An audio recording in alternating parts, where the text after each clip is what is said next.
update as to what he's been doing and what communication he has had with other agencies throughout the state, as well as the federal government. Paul. And Paul, again, is our Emergency Management Coordinator. Good afternoon. Since this morning, we've declared a local state of emergency with the hope that whatever damages we incur as a township, we may be able to get reimbursed under Section 19 of the Emergency Management Act, Public Act 390. As of right now, the fire is under control, but however, there are some debris piles where the building collapsed that are still burning and smoking. Occasionally, there'll be a explosion of one of the containers. It still makes it difficult for our investigators to get in and start to look at what the cause of this fire was.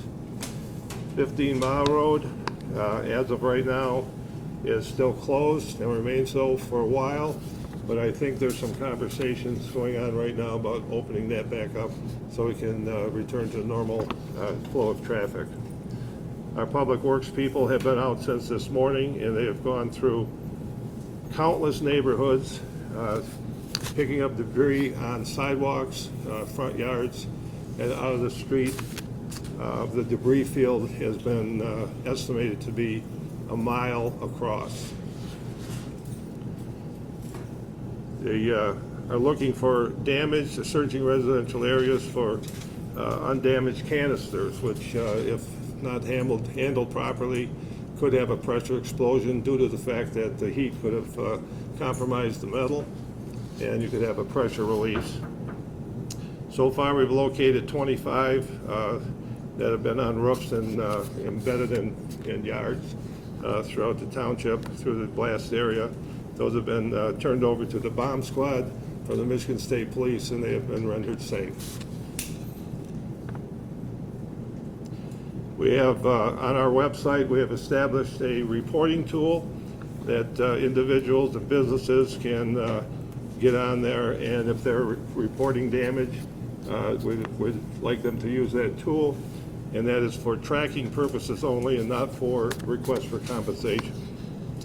I've been contacted by Captain Sweeney, who is the Deputy Director of the Emergency Management Division of the Michigan State Police. He has assured me that we will have access to whatever resources that the state can supply for us if it need be. We've also been, I don't know where this one came from, but we also got contacted by the intergovernmental affairs person from the White House. So that's how far the information on this incident has gone. And they have also, in that email, indicated that they will work with us to get whatever resources that we may need to get to the bottom of this. Presently, they're working with several agencies, including the ATF, to determine what the cause of this incident is.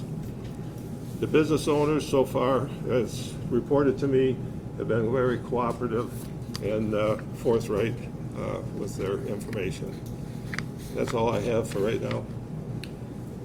Thank you, Paul, and I'm sure all of you are concerned about how much material has been collected throughout the township.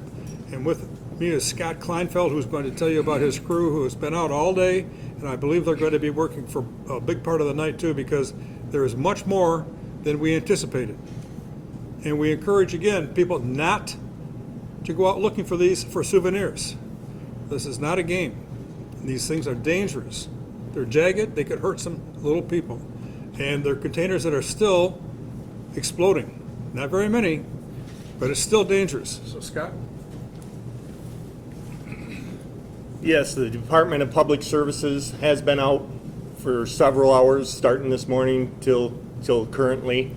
We are picking up all sidewalks, all front of homes in a 2-mile radius is where we have been. We have collected 15 yards of debris as far out as 2 miles. So this explosion sent a lot of debris out into the community. So we have all sidewalks cleared. We have all the right-of-ways cleared for public safety. And like Bob has said, we want to stress that people picking these canisters up, there is a danger there.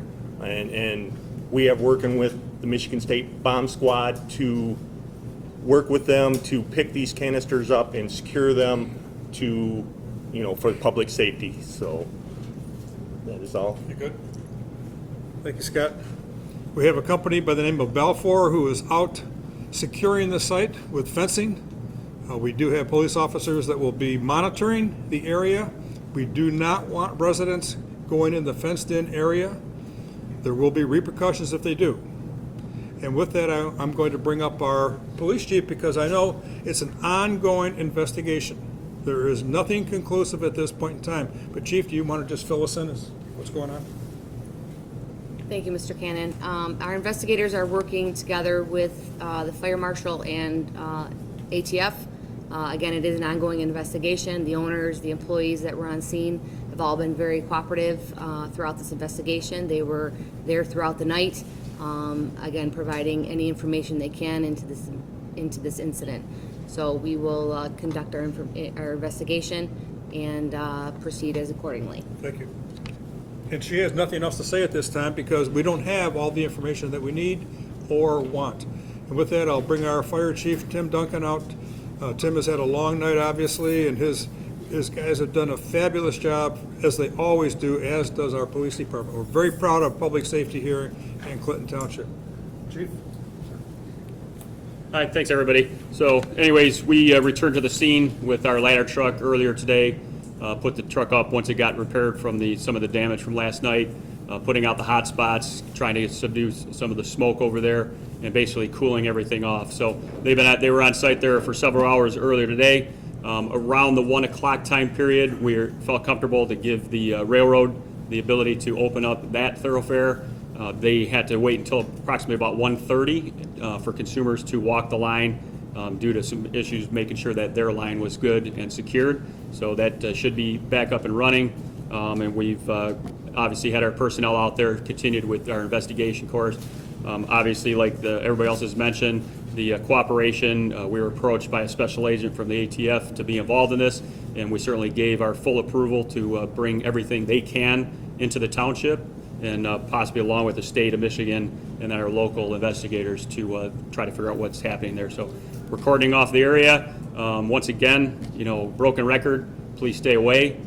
We don't want anybody getting hurt, and we'll be back there tomorrow to hopefully get the investigation underway with all personnel to start to look into this situation. Thank you, Chief. Mary Bednar is head of our Department of Public Works in the Water and Sewer Division, and she knows that there are other businesses that are affected greatly by this tragedy. So Mary, you want to just tell us what those businesses are and what's going on with them? Yes, there's currently several businesses that are being affected. The Burger King, the Walgreens, across the street of 15 Mile Road, and Employment Services, and several of the light industrial buildings still have debris in their parking lots. We focused in Public Works, the area between Garfield and Gratiot, 16 Mile and 14 Mile, but the immediate quarter mile around the site still has quite a bit of debris. We'll be working with people to try to get that debris picked up or at least secured in the meantime. Thank you, Mary. Now we'll throw it open to questions. Tell us who you'd like to address the question Bob, to. Can you first discuss with us the 19-year-old? Are you going to be identifying that young man? Chief, we haven't identified him, have we? No, we have not. Okay, we have not identified the young man yet. I don't know if everybody's been informed. At this point in time, I think we're looking for privacy for the family, and soon it'll be up, but not yet. What was he doing? We don't, well, We were told he was at a car wash I think he was observing what was going on. by himself? I don't know. Was it not at BD's? Was it the BD car wash? I believe it was. It was a Chief. car wash right at 15 Mile Road in Beaconsfield. Can you talk about the fact that at 10 o'clock you said that you were interrogating or you were questioning the owners and that there had been no arrest? Is there an arrest imminent? Are you still questioning the owners? Still questioning the owner and the employees to try and determine what occurred. Do we know if they were allowed to have these canisters filled with butane? We know that they were not allowed to have these canisters. They were not permitted to have them in this building. They were illegally in that building. What about, were they closing last night? Was the business closed when the fire started? Was it open? We have information that it was closed, but there were employees on site filling some online orders. So there were people in the building and Yes. they had to run out. Yes, And they gave you no indication as to what might have caused the fire? none, no. Again, this is an ongoing investigation. We're only a couple hours into it. No, and- Everybody evacuated safely. They got the Walgreens employees out safely, the Burger King employees out safely. The other businesses were closed around that area. So everybody's accounted for. Chris, did you have a question? Yeah, I just wanted to follow up on the 19-year-old. Do you have any idea when you might have additional information to release about that particular victim? Yeah, we're gonna speak to the family regarding that and maybe tomorrow. Is he from Clinton Township? Yes. Can you talk? Yes, ma'am. Yes, has the township cited this building before for any issues? And when was the fire marshal's last inspection of the facility, and what was the result of the inspection? Chief, you want to talk, we'll go to the fire marshal first, and then we'll talk about building. So the last inspection that we have was back in May of 2022. From a fire perspective, we didn't have any notable exceptions prior to them receiving their certificate of occupancy. So in between that time period, we did not have anything on record. Thank you. And this is Barry Miller, head of our building department. Barry?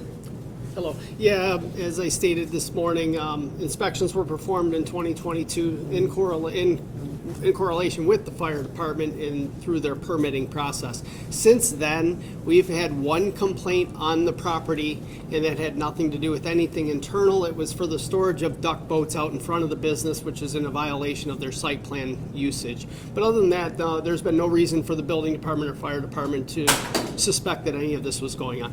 Barry, what happened after the violation with the duck boats? Did they move them, or- They removed them and came into full compliance before we issued any kind of citation. We gave them a warning and they complied.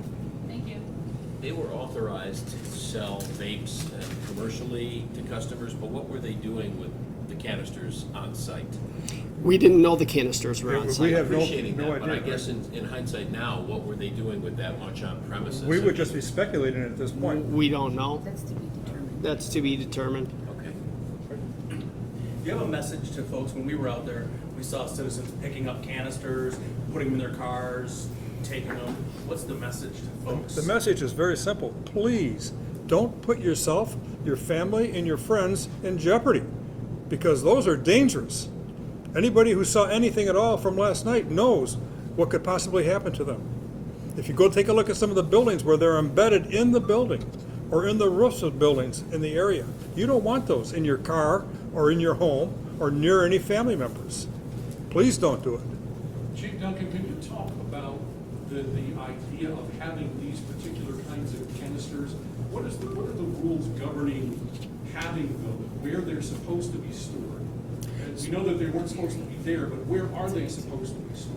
So we're still working on that information. We do have that available to us, but we're not ready to put that out there yet. There's a lot of aspects that go into these, the storage, what they're allowed to do, certain amounts that they're allowed to have. It's a very detailed accounting that's obviously done by the rules or our codes. So at this stage, we're still fully investigating, trying to figure out what they actually had on site, the quantities, so on and so forth. So still way too early to exactly speak intelligently on that. So we're waiting to gather information through the building department, our ATF allies, state allies, and our local people to basically get to the bottom of it. So rest assured, it will be done, and it's going to be done in a hopefully timely fashion. What comes next in this process throughout the rest of the day today and then into the night with just cleanup and investigation? Biggest thing tonight is the securing the area. Like Supervisor Cannon and everybody else has said, is keeping the public away. We did have to take the step to have some of our police presence over there.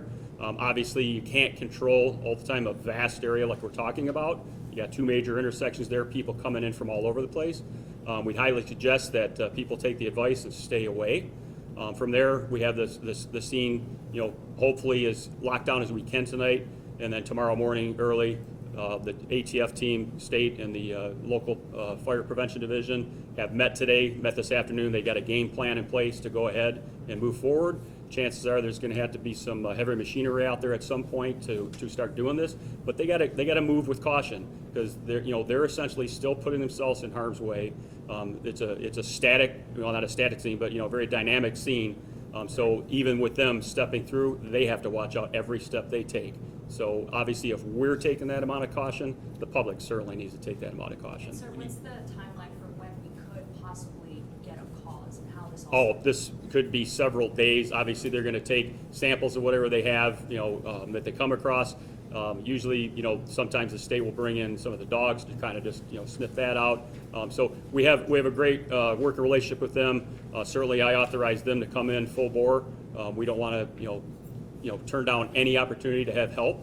So they're very, gracious, and they're willing to come in and help out. And I think they're, ready to take control and help us out, which is going to be a great learning experience for our community also. So as you know, we don't come across this stuff all that often. Well, how did you manage all the huge flood of 911 calls? And did you guys run into any hiccups? So fortunately for our community, we're aligned with ComTech, which is part of the dispatch center throughout Macomb County. They pretty much control about half of the county. Without that, on a local level, if we were still doing it ourselves, it would be nearly impossible. One person could never handle that. They're pros at what they do. They can handle an immense amount of phone calls that come in. This would be similar in nature to a pretty major storm that would come through. You're getting calls in the hundreds, and they have the personnel that are capable of handling that, disseminating the information that needs to go out, and turning that on to the people that you need to respond to it. So we really didn't experience much issue. Very good with our battalion chief that was on scene last night. Things were controlled. I said I'm exceptionally proud of our people, the people that came in and helped from the other communities. So it's chaos, but it was controlled chaos, basically through the efforts of the people on scene. For point of clarity, is your department in the lead? Is ATF in the lead? So we will still remain in the lead. They are always coming in as an assist. So they're, like I said, they're gracious enough to come in and give us their experience. We do interact with the state numerous times, even on basic house fires, because they're always learning. They're bringing some of their people in. It's always a turnover of personnel, so any chance they get to learn, they're helping out. So it's nice, and sometimes we'll get nearby communities that will bring their personnel over on site, with some of the newer dogs that are trained to do this kind of thing. So it's definitely a good outreach. Great from a regional perspective that we get all this help. Like I said, one department cannot do this on their own. And if you would, to a layperson, what are the priorities as you go tomorrow and the next day in regard to beyond safety, but what are the challenges when you look at what you've seen and what you're going to be dealing with, trying to reconstruct where this may have originated from, those types of things, but how do you approach this tomorrow? So they have a pretty good understanding of where they're going to start the process. They've been doing this for a number of years, so they do have a specific part of the building that they feel they're going to start, basically, step one. And then from there, they recreate the scene. You're going to be starting to pull things back. You recreate what you think happened. And then obviously with some of the information you get from the people that were in the building, you're going to get little clips. So the biggest part is about kind of clearing everything out, recreating what you can, putting it back together as much as you possibly can.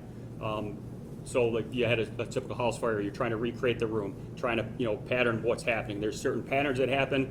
Not a lot of this building left, so it's going to be hard work for the people that are on scene there, certainly. But we have the pros. We have the federal people that do this day in and day out, and so certainly this is going to be a huge effort to determine this. My last question, if I may, given the intensity of this and how long you first responders had to wait, is there much of a scene left to recreate? Well, it's surprisingly amazing what they can do. They got technology on their side. They're going to obviously have video that's occurred throughout the night. They're going to obviously access everything they have, capability to see that. So they'll see how this thing evolved. They'll see how it developed. So some smart people out there, far smarter than me. I take my hats off to them, the ladies and gentlemen that do this kind of stuff. So I'm encouraged that they'll hopefully come to some type of resolution, but as we all know, sometimes you get to the end of it and you just shake your head and go, we may never know. but certainly every effort will be put in place to try to determine this. Having said that, do you anticipate that there was a fire and then the explosion, or the explosion caused the fire? Right now, it's just still too early to tell. You know, like I said, some of it's going to be based upon the information we glean from the people that were in the building at the time. So that'll be a huge step, you know, to determining some of that. Chief, can you discuss the notion of the fact that more people were injured? I mean, when you look at what was happening out there, it was tragic that this young man died and your firefighter was hurt. But it's staggering that no other people were injured. Oh, unbelievably so. You know, like I said earlier today, the fact, you know, once I got home and got to digest for a few minutes, just the enormity of the situation and what everybody was, you know, tasked with, it basically was a war zone. You had shrapnel going off everywhere you looked. So if you're standing outside, you're wondering, when's the next piece coming at my way? When's it going to hit us? It's hitting our vehicles. As we're in vehicles, it's careening off of them. We had a number of, obviously, our fire engines and police vehicles that were hit. So even no matter how much effort you take, we've got helmets on, we've got gear on. If that thing's coming, going to hit you in the face, hit you in the chest, hit you in somewhere in the body, you're going to suffer some severe consequences. So I don't think we think about it right up front. We're trained to do some dangerous things. I think it's when you take the step back later in the evening or at night that it overcomes you. You really look and thank God that we had nobody injured from ours. You know, we did have the one firefighter that was injured, but fortunately he got checked out rapidly by the hospital. They took care of him really good. And unfortunately we had the one, you know, person pass away. But the fact that there was no other major injury or, you know, somebody passing on that scene, somebody was looking out for us. That's all I can say. Thank you. Okay, we are in a local state of emergency, so as soon as we're done here, the two chiefs have indicated to me that it's safe to open up all of our roads, so 15 Mile will be open for the balance of the investigation. Thank you. Appreciate it. Thank you.